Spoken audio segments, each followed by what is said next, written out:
Tahun 2018, seorang pria yang tidak percaya pada hal-hal mistis menjalani hidup sederhana bersama istrinya yang baru saja melahirkan.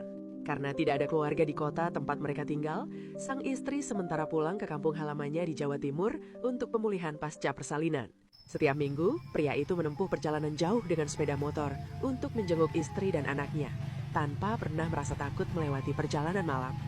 Suatu malam sepulang kerja shift malam, ia berangkat sekitar pukul 1 dini hari melalui jalur alternatif yang lebih cepat namun sepi. Awalnya perjalanan terasa biasa saja hingga hujan gerimis turun dan kabut tebal tiba-tiba menyelimuti jalan. Pandangan menjadi terbatas, jalanan terasa asing dan suasana berubah sunyi tanpa satupun kendaraan melintas.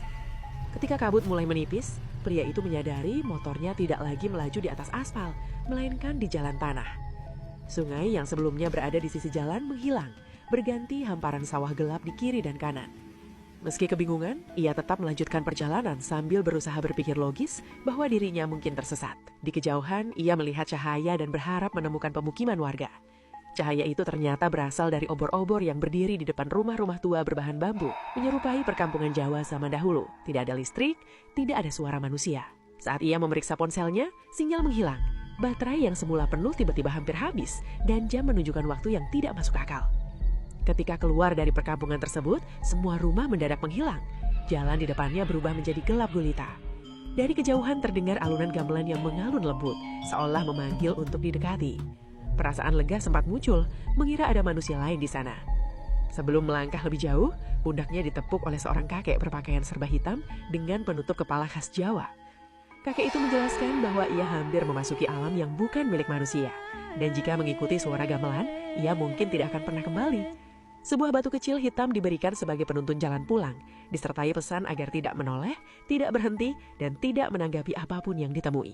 Dalam perjalanan keluar, ia melihat berbagai hal ganjil dari sudut matanya. Rumah dengan bau anyir, suara rintihan, sosok-sosok tak wajar. Namun ia terus melaju sambil berdoa, hingga akhirnya melewati sebuah pohon besar seperti gerbang.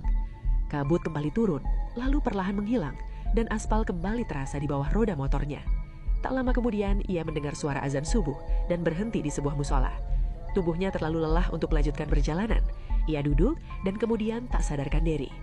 Beberapa hari kemudian, ia ditemukan warga di kota lain yang jauh dari tujuan awalnya.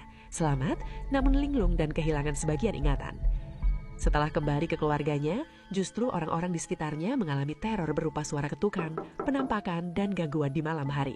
Dalam mimpi, kakek tersebut kembali datang dan meminta agar batu yang dibawanya dikembalikan ke tempat asalnya, di sebuah pemakaman. Setelah batu itu dikuburkan kembali di bawah pohon besar sesuai petunjuk, seluruh gangguan berhenti. Perlahan ingatannya pulih dan hidupnya kembali normal. Sejak kejadian itu, ia menyadari bahwa tidak semua jalan boleh dilewati sembarangan. Dan tidak semua yang terlihat sunyi berarti aman.